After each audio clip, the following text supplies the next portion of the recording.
కడప జిల్లా ఎస్పీ గారి ఆదేశాల మేరకు కడప పట్టణంలో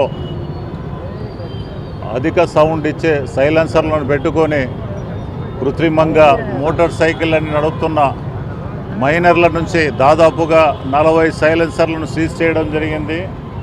వాటిని ఈ దినము 7 రోడ్స్ దగ్గర వీటిని క్రష్ చేయడం జరిగింది. ఇక్కడ దురదృష్టకరమైన విషయం ఏమంటే వీటిలో అన్నీ కూడా ఈ మైనర్లు ఈ మోటార్ సైకిళ్ళని వాటికి సహజంగా వచ్చే సైలెన్సర్లను తీసివేసి కృత్రిమంగా అధిక శబ్దాన్ని ఇచ్చే సైలెన్సర్లను పెట్టుకొని వాటిని నడపడం జరిగింది. వాటిని ట్రాఫిక్ పోలీసు వారు సీజ్ చేసి తదుపరి చర్యగా వాటిని ఇక్కడ ఈ రోడ్ రోలర్ కింద వేసి క్రష్ చేయడం జరిగింది. వాటి మీద కేసులు కూడా నమోదు చేస్తాం. అదేవిధంగా తల్లిదండ్రులు పిలిపించి కౌన్సిలింగ్ కూడా చేస్తాం.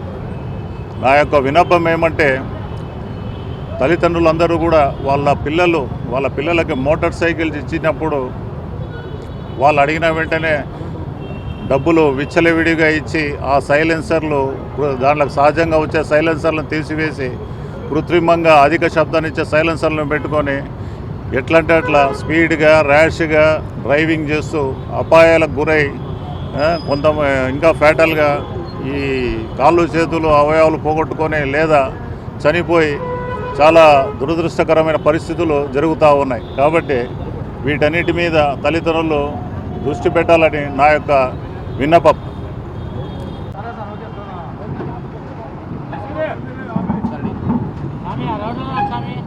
కడప ఎస్పీ గారు అయినటువంటి నచికేత్ విశ్వనాథ్ గారి ఆదేశాల మేరకు ఈరోజు మేము అధిక శబ్దాన్నిచ్చే సైలెన్సర్లు ఉన్న వెహికల్ల మీద స్పెషల్ డ్రైవ్ కండక్ట్ చేయడం అయింది.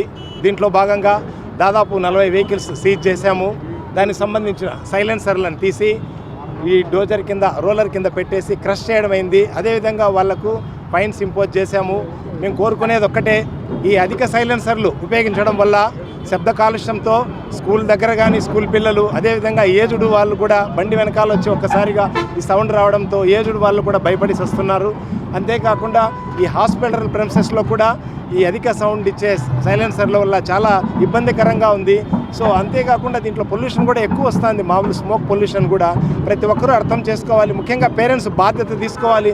పిల్లవాడు ఈ సైలెన్సర్ మార్చుకొని వేరే సైలెన్సర్ వేసుకోవడం వల్ల కనీసము 5,000 నుంచి 10,000, 12,000 సైలెన్సర్లు వేస్తున్నారు. వాళ్ళకి డబ్బులు ఎక్కడి నుండి వస్తూ ఉంది అనేది కొద్దిగా ఆలోచించాలి. ముఖ్యంగా వీళ్ళకి బండ్లు కొనిచ్చేటప్పుడే ఒక ఆలోచన పెట్టుకోవాలి, బండ్లు అవసరమా లేదా అని. స్కూటీలు ఉన్నాయి, ఇప్పుడు ఎలక్ట్రిక్ బండ్లు ఉన్నాయి, అంతే తప్ప ఈ బుల్లెట్లు ఎందుకు ఇస్తున్నారో వాళ్ళే అర్థం చేసుకోవాలి. వాడి దగ్గర కనీసం బుల్లెట్ కింద పడితే లేపే శక్తి కూడా ఉండడం లేదు, కానీ ఆ బుల్లెట్ ఇస్తున్నాడు. దానికి తోడు ఆ అధిక సౌండ్ ఇచ్చే సైలెన్సర్లు వాడుతున్నారు. మేము ఏదైనా పట్టుకోవడానికి అనిపోతే ఇంకా ర్యాష్ డ్రైవింగ్ చేస్తూ కింద పడ్డము, దెబ్బలు తగిలించుకోవడము జరుగుతూ ఉంది. మనం ఎన్నో న్యూస్లో చూస్తున్నాము, ఈ పిల్లలు మైనర్ డ్రైవింగ్ చేసి వేరే వాళ్ళకి ప్రాణాపాయం కలిగిస్తున్నారు. వాళ్ళు కూడా ప్రాణాపాయం చెందుతూ ఉన్నారు. కోమాలో ఉండడం కానీ, ఇంజురీస్ ఉండడం కానీ, చనిపోవడం కానీ జరుగుతూ ఉంది. సో వాళ్ళలో మార్పు రావాలి. ముఖ్యంగా స్టూడెంట్స్ వాళ్ళ ఏదైనా వాళ్ళ యొక్క శక్తి సామర్థ్యాలు ఉన్నాయంటే ఏ స్పోర్ట్స్లోనో వాళ్ళ చదువులోనో చూపించుకోవాలి తప్ప ఈ బండ్ల మీద అలాంటి ప్రయోగాలు చేయకూడదు. ఈ సైలెన్సర్లు మార్చడము, ఓవర్ స్పీడ్ పోవడము, దీంతో విన్యాసాలు చేయడము, ప్రాణాల మీదకి తెచ్చుకోవడము చేస్తున్నారు. దీనివల్ల ఏమవుతుందంటే పెద్దలు, తల్లిదండ్రులు వాళ్ళ మీద ఎన్నో ఆశలు పెట్టుకొని ఉంటారు. మా వాడు ఏదో సాధిస్తాడు, ఎంతో పెద్ద ఎదుగుతాడు, వాడిని అభివృద్ధిని చూడాలి, కాంక్షించాలి అని ఎన్నో ఆశలు పెట్టుకుంటున్నారు. కానీ ఈ విధంగా ఈ బండ్లు తీసుకొని పోయి వారు రోడ్డు మీద దుర్మరణం చెందినప్పుడు ఆ తల్లిదండ్రి క్షోభ ఒకసారిగా మేము చూస్తున్నప్పుడు చూడలేమనిపిస్తుంది. చాలా బాధపడుతుంటారు, గుండెలు బాదుకొని. మనం ఎన్నో యాక్షన్లు చూస్తున్నాము, వాళ్ళని చూస్తే చాలా ఇదే బాధ అనిపిస్తుంది. అయినప్పటికీ కూడా మార్పు రావడం లేదు. పెద్దలు చెప్పినా కూడా పిల్లలు వినే పరిస్థితులు కనపడడం లేదు. దయచేసి పిల్లల్లో కూడా మార్పు రావాలి. ఈ ఎడ్యుకేషన్ సిస్టంలో కూడా పిల్లలకి ఈ రోడ్డు భద్రత గురించి కానీ ఒక లెసన్ లాగా ఉంటే చాలా బాగుంటుంది నా అభిప్రాయము. అయినప్పటికీ కూడా నేను ప్రతి స్కూల్లో తిరుగుతూ వాళ్ళకి అవేర్నెస్ ఇస్తున్నాను. వీళ్ళు ఏమో చేస్తున్నారంటే అన్ని చోట్ల ఒకే స్పీడ్ పోతూ ఉన్నారు. మార్కెట్ ఏరియాలో అదే స్పీడే మెయింటైన్ చేస్తున్నారు, స్కూల్ ప్రెమిసెస్లో అదే స్పీడే మెయింటైన్ చేస్తున్నారు, విలేజ్ల క్రాసింగ్లో కూడా అదే స్పీడ్ మెయింటైన్ చేస్తున్నారు. ఇక్కడ ఏమవుతుందంటే స్కూల్ దగ్గర చిన్నపిల్లలు రోడ్డు దాటే వాళ్ళు ఉంటారు, హాస్పిటల్ దగ్గర పేషెంట్లు రోడ్లు దాటే వాళ్ళు ఉంటారు, విలేజ్ల దగ్గర వాళ్ళు అమాయకంగా రోడ్డు ఇది చేసే వాళ్ళు ఉంటారు. ఇవన్నీ వీళ్ళు దృష్టిలో పెట్టుకోవాలి. ఎప్పుడు ఒకే స్పీడ్ నడవదు కదా, పగులు రాత్రి డ్రైవింగ్ వేరే ఉంటుంది, వర్షం వచ్చినప్పుడు వేరే ఉంటుంది. ఇవన్నీ దృష్టిలో పెట్టుకోవాలి.